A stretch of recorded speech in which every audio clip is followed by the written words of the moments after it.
I keep waiting for something to beat GT7 in VR. 3 years I've been waiting. Nothing has come close. And by the end of this, I'll show you exactly why the closest alternative costs 5 times more and still doesn't match it. Now, there are other VR racing games on PC, on Quest, even on PSVR2. But here's what none of them actually do. Not one of them covers every discipline, every category of motorsport, all in the one package. Gran Turismo 7 does. Wipeout is gone, Drive Club VR is a memory, and GT7 sits completely alone at the top. There are 6 reasons why, and the 6th one, I generally think people overlook it entirely. Let's start with GT racing, Grid 3 and Grid 4 machinery, Porsche, Ferrari, McLaren, proper racing cars. That experience does not exist anywhere else on console. Full stop, that's one. Road cars next, hundreds of them, the Mazda RX-7, the Audi TT, street machines you actually recognise, icons from real roads, all fully drivable in virtual reality. That library alone is an extraordinary proposition. No other VR racing title on console gets anywhere near it. That's 2. Now, this next one surprised me when I first tried it. Rally. Dirt roads, gravel, loose tarmac, tight hairpins on Sardegna. Rally in VR is a completely different discipline. The sensation of sliding on loose gravel through a headset is something else entirely. The rear stepping out through a hairpin, catching that slide, it generally surprised me the first time. That's 3.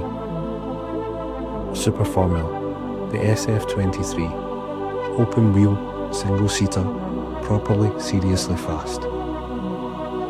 Full throttle, down long straight, your brain needs a moment to catch up. Every lap is a visceral experience. I still get a rush from that now. That's 4. But number 5. This is where GT7 does something no other VR racing game even attempts. Legend cars. The Ferrari 250 GTO. Racing cars from the 1960s in virtual reality. The entire history of motorsport right there in the headset. No other title even tries this. Not one. That's 5. And 6? Drift builds. Tuned car, the physics, force feedback, the weight transfer, proper drifting in VR. The wheel communicates every single slide. It is generally ridiculous how good it feels. 6 disciplines, 1 headset, 1 game. Nothing else on console even comes close. Now, let's talk about the alternative, because the numbers are genuinely wild. I want to be fair here, I generally do. The PC VR sim racing world has some extraordinary hardware, and if money is no object, it is impressive. But here is what it actually costs to do this properly on PC. Stay with me. The Pimax Crystal, 4K per eye, generally one of the most impressive VR headsets ever made. It is extraordinary hardware. It is also around $1,500, just for the headset, just to get started. Then you need a PC powerful enough to actually run it at maximum settings in VR. We are talking an RTX 5090 graphics card, around $2,000, just the GPU. Then add your CPU, your RAM, your motherboard, storage, power supply, case, cooling, a proper high-end build to drive that headset at full resolution. Realistically, another $2,000 on top.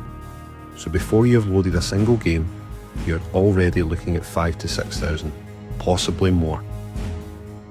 And that is before anything goes wrong, which it will, because then, the software. This is where it gets complicated. You need Windows running correctly, Nvidia drivers up to date, Steam VR installed and configured, Pimax Play, Pimax's own software layer running on top of that, then OpenXR, then the game itself. Every single one of those is a variable. Every single one can conflict with another. a Windows update drops overnight, or Nvidia push a new driver, or Steam VR patches without warning, and suddenly, something breaks. Your headset is not tracking correctly, your frame rate has collapsed, the game will not launch through the right runtime, you're on Reddit at midnight, troubleshooting, again. That is not an edge case, that is the regular reality of PC VR sim racing. Forza Horizon 5 is on PS5 now. Great cars, but there is no VR, not a single headset supported. PS5 Pro, PSVR2, Gran Turismo 7, under 1200, all in. One cable, no software stack, no driver conflicts, no Reddit threads at midnight. Plug in, load up, race. Done. And here is why that plug and play experience hits so differently with this specific setup. If you've made it this far, this is the part I think matters most, because it is not just about the content library, it is about what the hardware actually does. Haptics in the headset, force feedback through the wheel, resistance in the pedals under hard braking.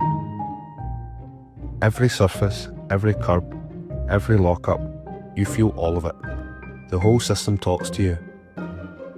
I'm running this in a Fanatec DD Plus with CSL Elite V2 pedals. The feedback chain from GT7 through that hardware in VR is something genuinely special. I run GT7 in VR with no HUD, no lap times, no racing line, no map, just the road, the wheel and the car. Over 2,000 hours in, it still surprises me. That level of immersion is not available anywhere else on console. It is generally not. So here is where we land. No setup ritual, no software conflicts, no 5,000 PC build. You plug PSVR2 in, you load GT7, you race. That is it. 6 disciplines, the full history of motorsport. Haptics, force feedback, VR immersion, all for under 1,200. And no other console franchise is doing any of this, not at this level, not even close. Formula 1, WRC, Forza, Wreckfest, none of them, just Gran Turismo 7. So if you're thinking about PSVR 2 and Gran Turismo 7, I hope this gives you the full picture, because the argument really does sell itself. Thanks very much for watching. Catch you in the next one. Peace.